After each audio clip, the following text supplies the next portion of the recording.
Salut à toutes et tous, heureux de vous retrouver sur Web Girondin pour les tops et les flops de ce Brest-Bordeaux. Troisième défaite consécutive pour les Marinés Blancs qui se sont inclinés sur le score de 2-1 au stade brestois, au stade Francis Leblay. Nous allons regarder ensemble les joueurs qui se sont distingués au cours de cette partie du côté des Girondins.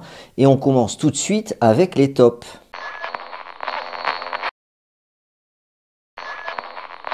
Après une défaite, ils sont jamais trop nombreux, les tops, au sein de l'effectif bordelais. Néanmoins, il y a des joueurs qui ont été un peu mieux que les autres. Et c'est le cas de la défense centrale bordelaise, Bass et Koscielny. Il y a un sauvetage de Paul Bass à la 82e. Il se jette, il tacle pour empêcher le troisième but brestois avec Steve Mounier. Et on a vu un bon Laurent Koscielny qui lui aussi a fait tout son possible pour contrer notamment les attaques brestoises et bretonnes au cours de la deuxième période. Mais ces deux joueurs ne pouvaient pas colmater toutes les brèches tellement il y en avait dans le collectif bordelais.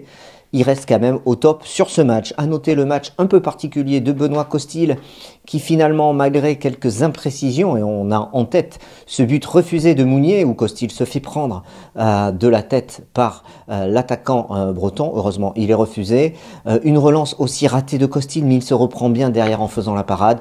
Le gardien bordelais a ensuite maintenu dans le match les joueurs de Bordeaux en s'interposant à plusieurs reprises, en faisant plusieurs interventions décisives, mais ça n'a pas suffi et il a dû s'incliner à 2 reprises. Un autre joueur qui mérite un top, alors on l'a pas beaucoup vu certes, mais il a été très efficace, c'est Wang Guizhou. Une seule occasion qui se procure puisqu'il devance le défenseur du stade brestois en lui piquant le ballon et il vient tromper Cibois, le gardien breton.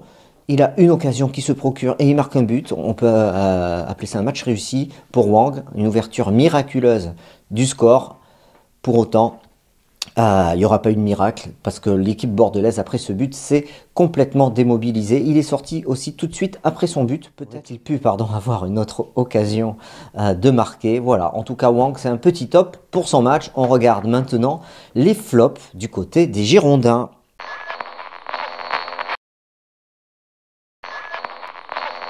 Le premier flop, c'est une habitude pour lui de figurer dans cette rubrique, c'est le Croate Thomas Basic, le milieu défensif bordelais. Il avait gros à jouer sur la pelouse du stade Francis Leblay avec la concurrence de série qui arrive, la recrue. Il devait démontrer que Bordeaux peut compter sur lui. Il avait bien débuté son match avec du jeu vers l'avant, de bonnes transmissions. Et puis, à partir de la 20e minute, on ne l'a plus vu jusqu'à sa sortie du terrain et son remplacement par série.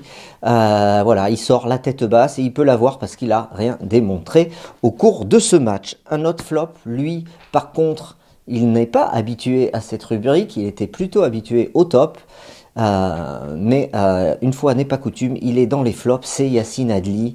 Il a marqué le coup physiquement, son jeu vers l'avant a manqué à cette équipe bordelaise. Il avait été très bon face à Lyon, très bon face à Lille, et là plus rien, plus de jus, terminé. Il a fini le match au ralenti. Espérons que ce soit un pépin physique, un coup physique plutôt que le mental. En tout cas, il a démontré que mentalement, il ne pouvait pas aller au-delà. Et il est passé complètement à côté de son match. Et un autre flop, c'est Hatem Ben Arfa.